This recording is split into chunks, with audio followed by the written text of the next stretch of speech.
Okay, thank you everyone for coming along today. Thanks Reed Corporate for putting on this event, and it is great to be back in front of people after COVID.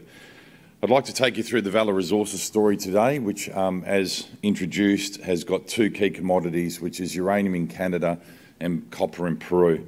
It doesn't seem like a perfect fit, but if you just hold on to that, I'll explain how those two commodity groups came together in this company. This is our disclaimer. Please read at your own leisure later on.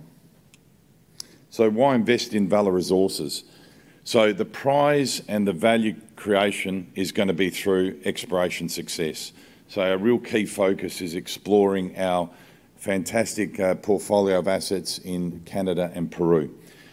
We've targeted areas which would give the greatest return. And when we look at uranium, what better place to look for it than in the Athabasca Basin, which has historically had the highest grade of production of uranium in the world. And Peru, for copper, it's the second biggest producer of copper in the world, second biggest producer of silver in the world as well. We've got an excellent group of people that work with us. We've got a team based in Peru. We're using consultants in Canada. We've got an ex-Cameco geophysicist on the team helping us work through our data sets. And we follow a good solid process that has been successful and rewarding to many people over its journey in exploration by having boots on the ground and using modern technology and coupling that together. We're aiming to have the best possible targets to start drilling in 2023. As the presentation had just before, it's a great time to be in exploration, a great time to be in minerals. I think people are starting to realise that to get a zero carbon emission world, we need to have actually more mining and more materials to get to that journey.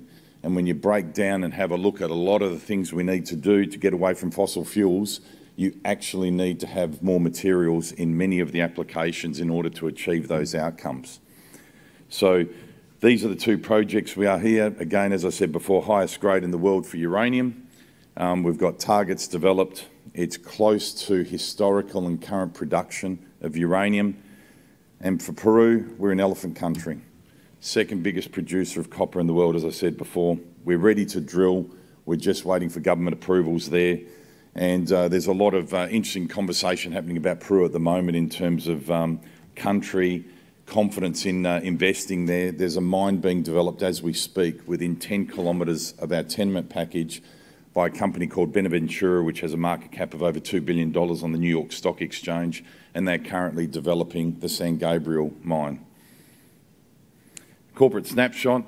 Also at the booth today we have Robin Wilson, who just recently joined as our technical director. Robin's been associated with the company for about 18 months, and we've worked together in the commodity space for the last 12 years. Market capitalisation about $26 million. ESG is obviously a really critical component of doing business, and it should be the core value of what you do. Having been involved in mining operations, it's important to establish the way in which you operate in the exploration sense in consideration that you hope to mine one day. So it's really important to make sure that you engage the community from the outset. And I know these things sound, that's all straightforward, but a lot of people get it terribly wrong. And it's really important, and it's not sexy ASX announcements, but it's really important as part of your early journey to make sure that you have the community on board, because they play such an essential role in making sure that you have as a smooth process possible to explore and then hopefully develop your project.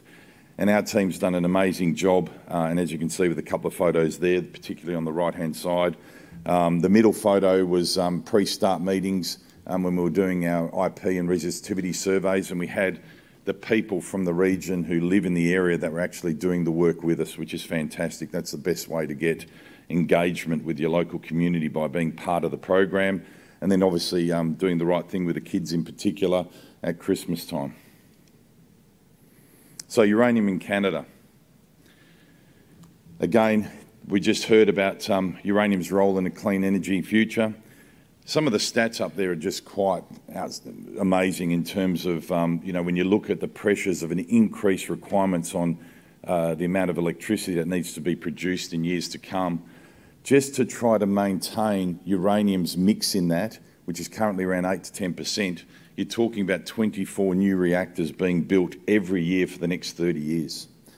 So it's a significant amount of uranium that will be required to fill those reactors in years to come. So, and then when you have a look at other things up there in terms of the most reliable source of energy, a lot of things stack up towards uranium being a key.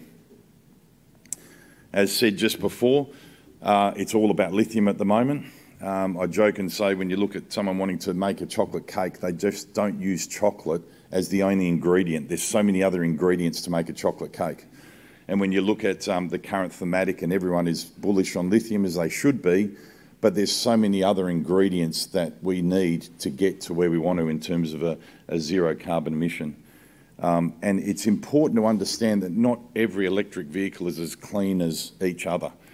You know, where's the jurisdiction? What is the source of the electricity that is going in to charge your battery to then use that benefit of an electric vehicle? So important to take that note. We get to the Athabasca Basin.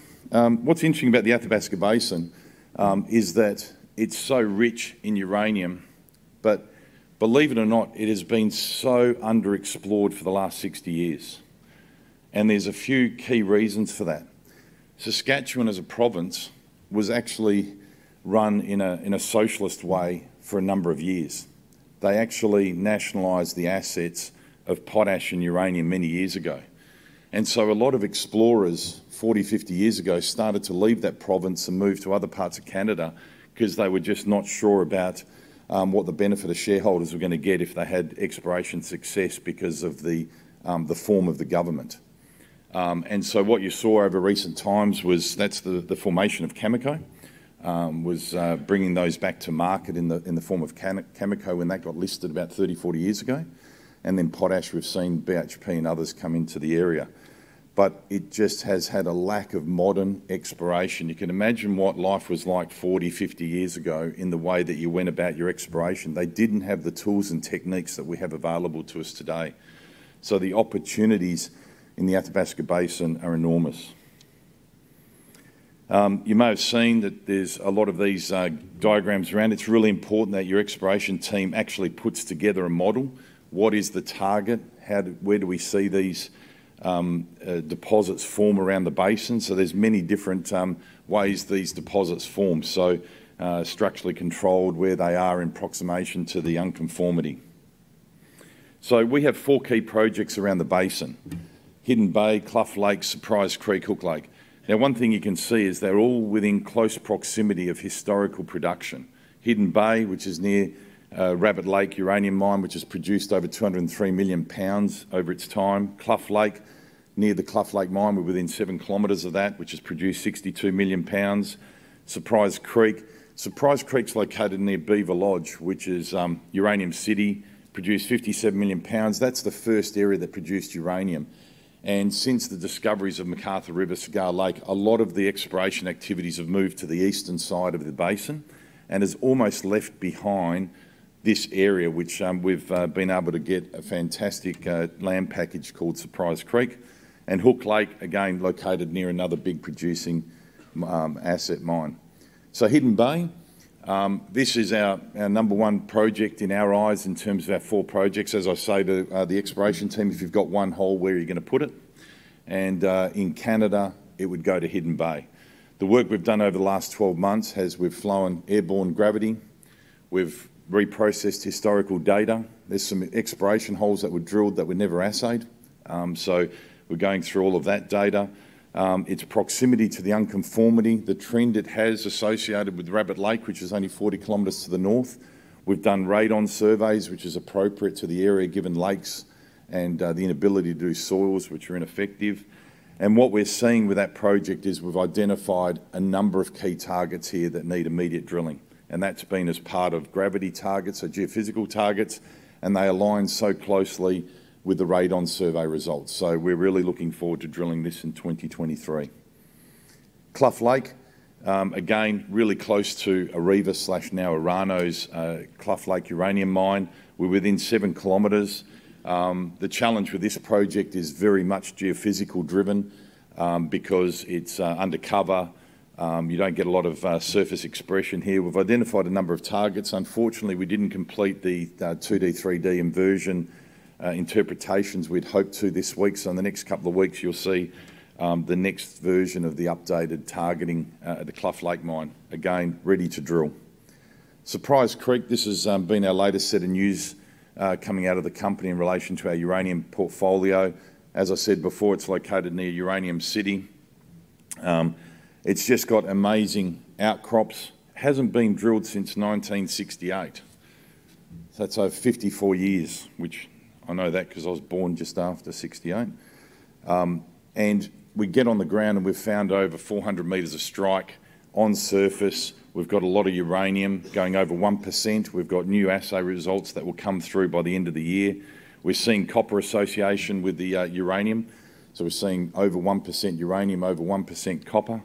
And then to the western side of Surprise Creek, we're seeing outstanding results of copper up to 60% in some rock chips, selective rock chip sampling. So we've just been building our portfolio up here, and the guys have been on the ground. I think we finished up there about 3 months ago with our last program. It needs a bit of geophysical work to be done in the new year, but yeah, can't wait to get a drill rig in there. I'll skip over Hook Lake. Now, why have we got copper in Peru? Well, 2 years ago, when we put the assets of the uranium into Valor Resources, we had one outstanding project one project left in the company called Pitcher. 20 square kilometre concession, and no work had been done on the project. Given our enthusiasm for copper, the directors at the time said, why don't we just go and do some work on the ground to make sure before we throw this out of our portfolio, that we just check and make sure that it's not a project of interest. And I'll take you through in a minute. Just quickly, copper. You need more copper in an EV than you do in a conventional car, 80 pounds versus about 22 to 40 pounds. And then you've got your electric buses. Copper's going to be short. It's the second most produced commodity mineral in the world. I think we consume about 20 million tonnes a year. Peru, I've talked about that.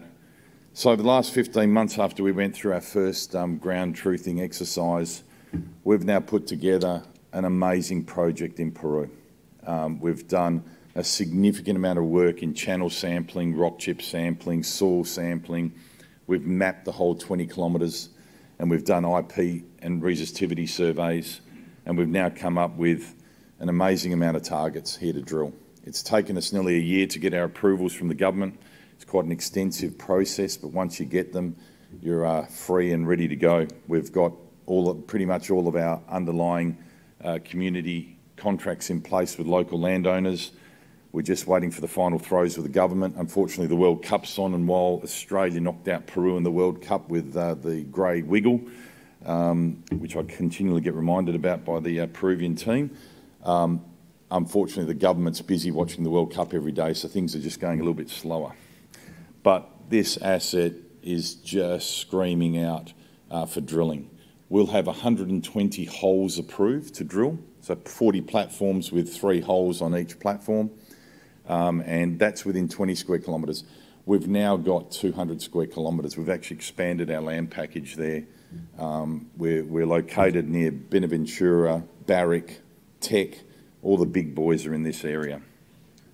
Again, please feel free to look at this later, but you'll see huge IP resistivity, porphyry-style looking targets that are going over 2 kilometres by 2 kilometres. They're enormous targets, huge potential. Channel samples going 40 metres at over 1%. I mean, there's a lot of geophysics, and it's matching up with our lithology and with our geophysical surveys we've done. And you can see there, we've got targets along the whole trend. We've got another project in the area. Down to the bottom left is San Gabriel, which is the project that's being developed by Benaventura. I'll whiz through that. We have a model, again, that's our project manager up there. Chiraca, historical. That was mined 600 years ago by the Spanish, and we've got massive open stopes there that we're slowly sampling and working through at the moment. Pictures of the guys on the ground. So in summary, why Valor? We'll look to change the corporate structure. Copper and uranium unfortunately don't go and sit well, but if you're a shareholder at the moment, you're getting buy one, get one free. So you've got exposure to uranium, and at the moment you've got a cracker copper project. So thank you very much for your time and have a good day.